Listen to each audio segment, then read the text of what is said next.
अहमद फराज साहब कहते हैं कि गुर्बत भी नहीं, दिल से उतर भी नहीं जाता, वो शख्स कोई फैसला कर भी नहीं जाता। आंखें हैं कि खाली नहीं रहती हैं लहू से, और जख्म में जुदाई है कि भर भी नहीं जाता। पुराहते जां है मगर इस दरबदरी में, ऐसा है कि अब ध्यान उधर भी नहीं जाता।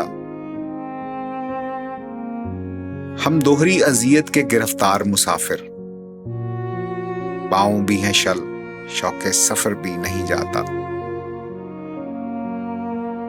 दिल को तेरी चाहत पे भरोसा भी बहुत है, और तुझसे बिछड़ जाने का डर भी नहीं जाता।